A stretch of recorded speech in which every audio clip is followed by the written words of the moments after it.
us some more about chicory, Jerry. Seeing these other guys are a bit quiet. There is actually what they call an annual chicory and a perennial chicory.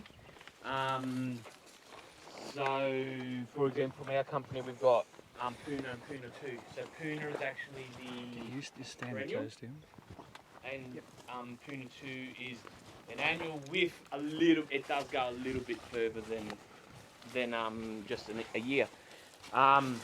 Puts down a really good root system. So down in South Australia, they actually put it in with they put it in with lucerne, and they actually use that as to instead of deep ripping, basically. Yep. So just because the root system in chicory and your lucerne just keeps going looking for moisture. So there's actually been sites in South Australia where they've gone down with backhoes beside chicory plant in the middle of chicory plantations, and they've actually found root systems up to about 2.5-3 meters deep in chicory. It works really well with legumes because it does take that nitrogen as well. Yeah. Phosphorus as well, loves its phosphorus. So in soils that have got really good nutritional value, the root system is amazing in chicory.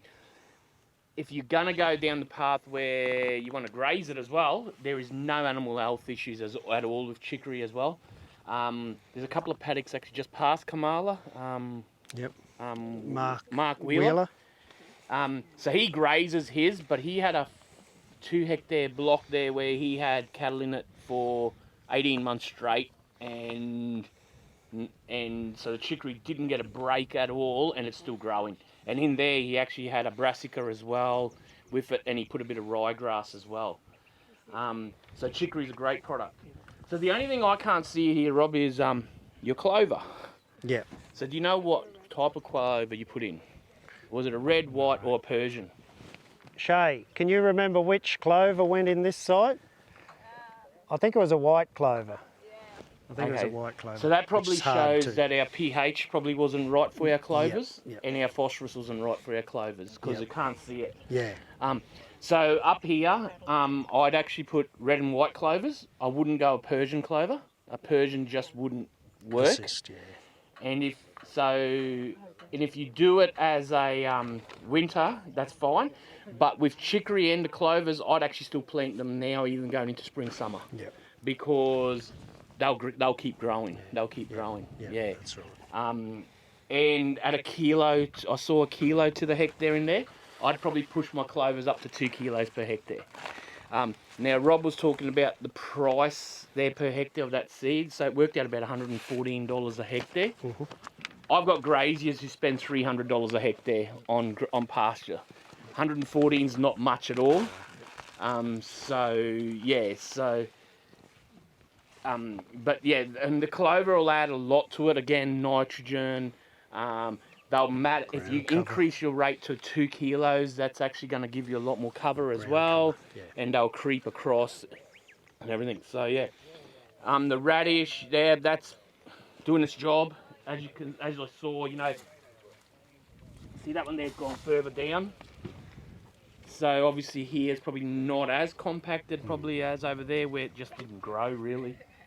Yes, there's only bits and pieces over there. But again, phosphorus is a problem.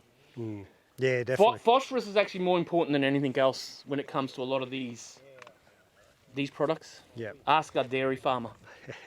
and if you want to talk about multi-species, talk to dairy farmers. Dairy farmers are great people to talk to when it comes to multi-species products because they've been doing it for years. Long time. Yeah. Thanks, Jerry. That's great. And really, if you're going to invest the money, get a soil test, get some advice on what you need, and invest into it. It's well worth it. The other thing I wanted to just touch on was weed control. So I've got one of Mick's favourite friends here. That's multi-species. I've been growing that for years.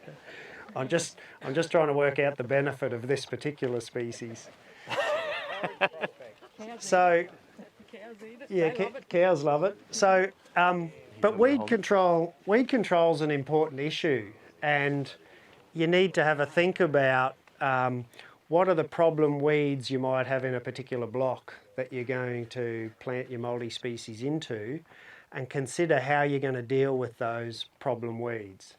So, for example, with grass weeds, paragrass, skinny grass, those sort of things in a cane system, by planting a broadleaf mix, okay, we're going to lose the advantage of some cereals and things out of the mix, but by planting a broadleaf mix, there's selective herbicides that can manage the grasses.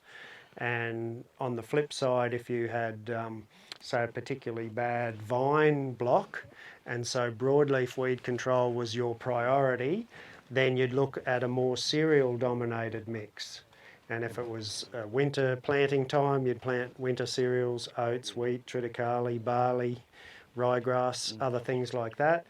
And if you're going into a spring summer mix, you'd look at your millets and sorghums and things like that. So just, it's good to have a think about what your problem weed issues might be, and don't saddle yourself up for a drama. Think about that before you plant. It's part of your planning, you know, soil testing's part of your planning, how I'm going to plant the things part of my planning, and what are my weed issues is part of my planning. One other thing I suppose I'll touch on is when you do your research on multi-species and things, you'll find a lot of information around tillage and how tillage is hard on your soil microbial activity and that sort of stuff. And it is true, like all the advisory people that are here today would have worked with various farmers that have been doing control traffic farming systems for 10 or 15 years and not necessarily seeing great improvements in their soil structure and things that they would have liked to have seen over time. And they often ask, why is that? And one of the reasons I think is really important is we tend to do too much tillage at the end and the start of our cropping cycle, and we undo a lot of the goodness that we've achieved through growing a break crop. And that's something that I'd like everyone to think about before you establish your multi-species and your break crops, is think about, how can I do this and how can I terminate and go back to cane or whatever other crop or pasture you're thinking about doing. How can you do that in a way that you minimise the amount of tillage you do? And you can see on country here that's over 4% slope, there's a lot of goodness runs down here every time we get a decent dollop of rain. So that's running away from you. So you're investing in generating it here, and then you're letting it run away on you. So how do you deal with that? You know, it's a challenge. It's not easy.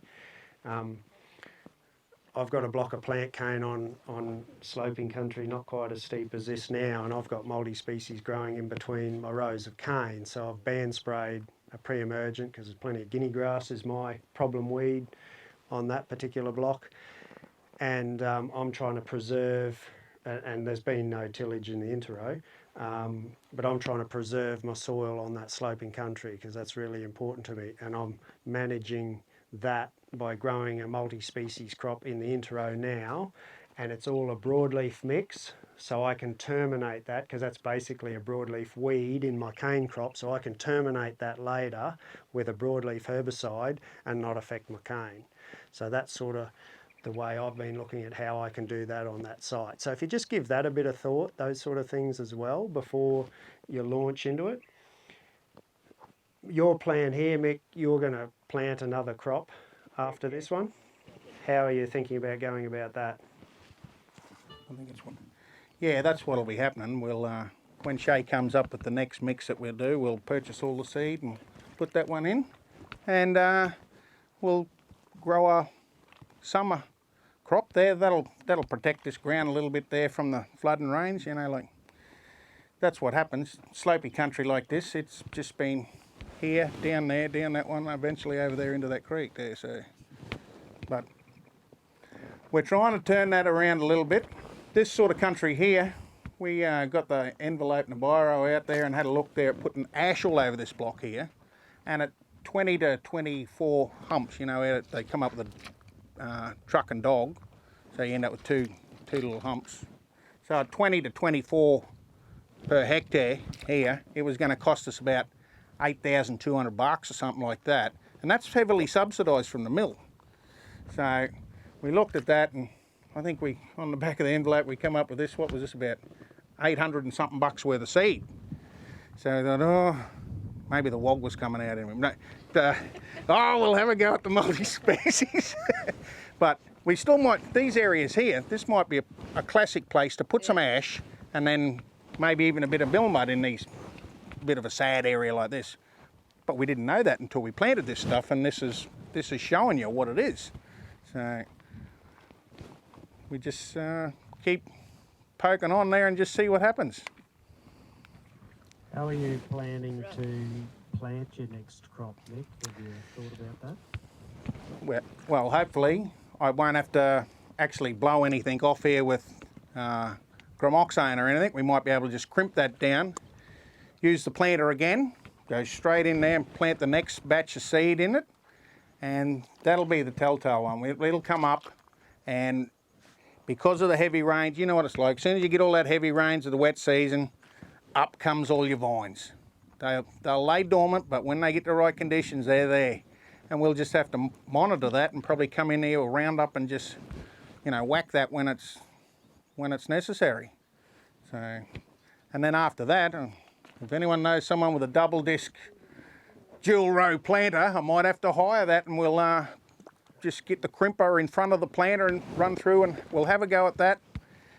I don't know if this is the future, but we'll just see. We'll just see how we go, because there's a lot of this marginal country I'm farming on, and like I said before, if I keep doing the same thing all the time, wanting a different outcome, well, we know. And so after the summer planting, all being well, you're hoping to plant cane back in here? Yeah, that'll be right. Well, if I can do that stuff, have a multi-species crop on here, get the wet season through it, hopefully this stuff will survive long enough there to give me a chance of an earlier plant on this sort of stuff. It'll all depend. You're on a high part here, but there's always a low part, you know, and you chain either side of a cross strain or something, it can be the restraint from doing all of those things early or not. So drainage is a big thing, but anyway, we'll see how we go, Rob. Hey. You're never too old to learn new techniques, new things, observe of what's happening elsewhere in a place, and apply it to your enterprise.